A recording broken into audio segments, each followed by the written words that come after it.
Streaming services are everywhere. Big studios and new companies are launching their own streaming services as they compete to get a piece of the pie. In the last few months, new contenders include Disney+, HBO Max, Apple TV, Peacock, and Quibi. As more studios join in this war to reel in profits, the streaming service fatigue among users is becoming real. Some services will prevail and others will fail. In today's video, we'll be talking about Quibi and what went wrong.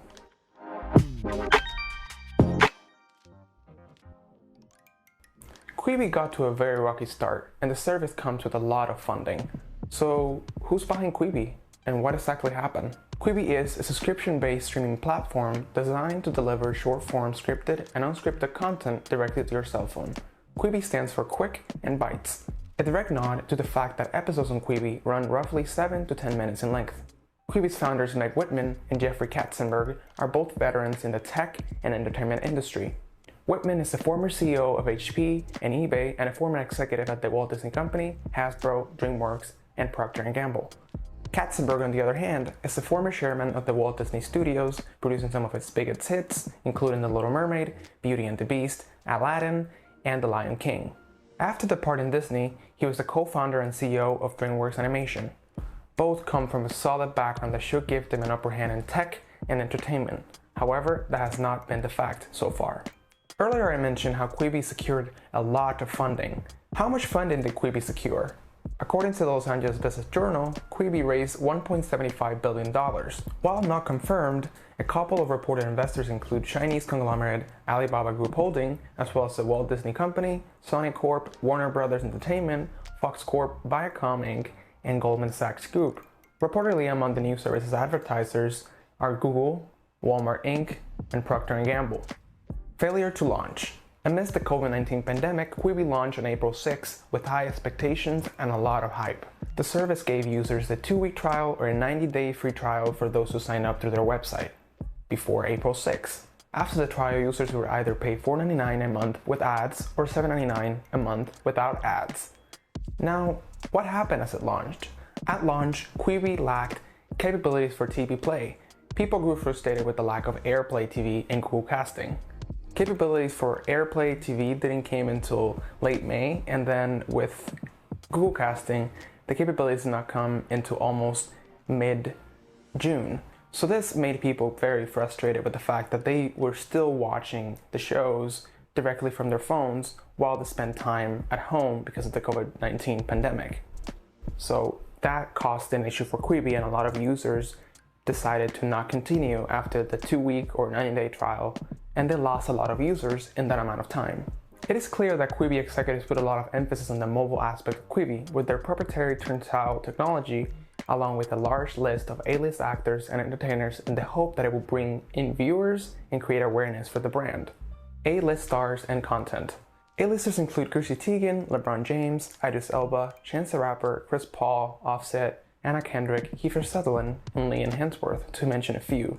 The most heavily promoted shows include Free Ray Sean, The Most Dangerous Game, The Fugitive, Dummy, Chris's Court, Survive, Punk'd, and a handful more. All of this does not come without a lot of spending, which gets us to the next section of this video. The spending aspect of Quibi. We all know streaming services are spending billions on content each year. For example, Netflix is reported to spend around $17 billion in content, Prime Video around $7 billion on content in 2020. Quibi is spending up to $100,000 per minute, or $6 million per hour, on production budgets for top-tier originals. According to The Hollywood Reporter, Quibi offer an unusual licensing deals where after 2 years, studio could repackage the 10-minute episodes into movies and take them to market, and after 7 years, they will regain the full rights to the project. That is a very, very complicated issue. Long term, Quibi will not have any sort of shows if it does not create their own original content without licensing those projects. Because a lot of people are worried about the long-term repercussions of licensing content, which leads us to the next section of this video. Content licenses. Streaming services like Netflix are no strangers to licensing content, which can cost a fortune. A lot of Netflix shows that sometimes get canceled is not because of lack of ratings, rather the fact that they have to pay a large sum of money for the rights to stay with Netflix. They're licensing that content for them to produce it. they're spending double the money producing the shows and then also paying for the license to be able to produce that show, which is not long-term a smart business idea either. Quibi has added issues as it appears all their content is licensed. While the details on the cost of each license for the projects are not disclosed, it doesn't sound good at all for Quibi, as they struggle to keep users engaged and reel in more customers, as their shows or episodes run below 10 minutes. Most are actually around 7 minutes. I have watched a few of Quibi shows myself.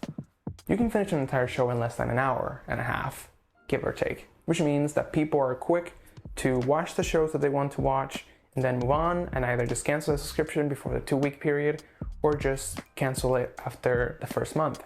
Their marketing strategy is actually quite solid. I remember when I first saw an advertisement from Quibi on TikTok, it got me interested enough to join on a 90-day free trial. However, as the service launched, with the lack of capabilities for Google Casting, AirPlay TV, and the handful of shows that were out, and how short they were, a lot of shows that I was interested in, I was able to watch them in less than a day, which causes people to just not continue the subscription, which long-term means less people will keep their subscriptions up or less people will subscribe because it's not really worth the money at the moment. Paying $4.99 a month for watching it with ads or $7.99 a month watching it without ads. And then the other issue is, will people really pay either $4.99 and $7.99 for shows that in 2 years could be repackaged and sold to others and maybe we can watch it somewhere else, maybe even for free over a subscription that we already pay? That's something that Quibi did not consider, I don't think analyzed about it, about how those news of the shows being able to be repackaged after 2 years and then after 7 years being able to be completely back to the rights holder causes an issue for customers that are a little bit worried about adding another subscription to their monthly expenses. What are some of the main issues that I have observed? One of the first issues would be the attachment and reliance on celebrities. Most of the shows on Quibi are highly reliant on the success of their celebrities that they're paying a lot of money to, I'm going to assume.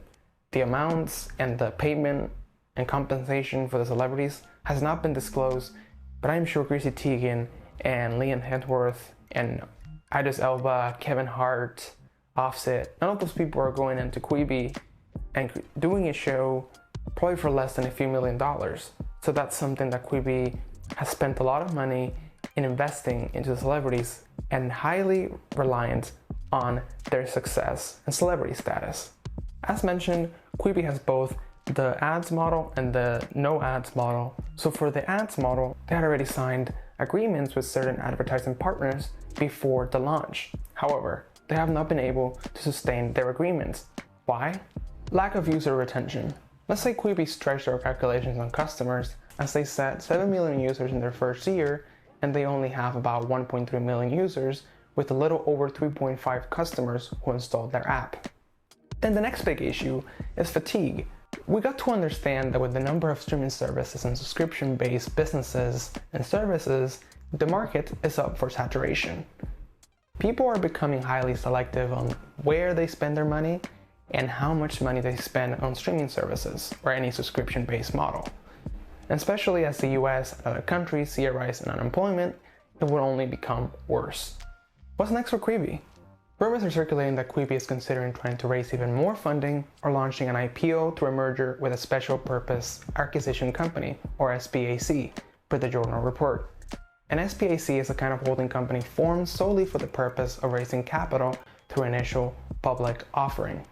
While Quibi did not confirm nor deny the rumors about trying to sell itself or trying to raise more money, a spokesperson said, "We do not comment on rumor or speculation." Now, their ability to sell themselves is kind of an issue at the moment. According to the wrap, buyout prospects are low, at least for now, due to an ongoing legal battle over its app's technology. So who would really be interested? Well, first are companies who are looking to expand their mobile presence or solidify their presence in the streaming service would be highly interested buyers. Some experts consider even Apple as a potential buyer. Apple was jumped into the content game last year and may be looking to expand its library, could be another logical buyer. Other potential matches include Tubi and established entertainment firms aiming to bet more on streaming, like Viacom. You're probably wondering why Apple would want Quibi. What does Apple have to do with any of this? Beyond adding to its library content, this would be a technology play for the tech giant, similar to its $3 billion purchase of Beats in 2014. The thinking goes that Apple could fold Quibi's app technology into its existing Apple TV app. On top of that, bringing Quibi's executive team in-house would be a coup for anyone. It is a solid development team, just an idea and execution that simply has failed to work.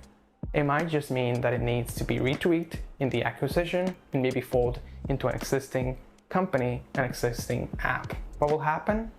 We will have to wait and see. Some final thoughts.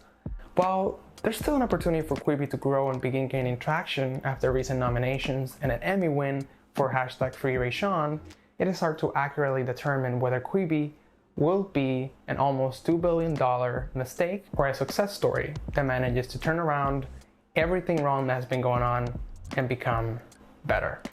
Thank you for watching today's video. I hope you liked it, and until next time, stay creative and always create content that you love.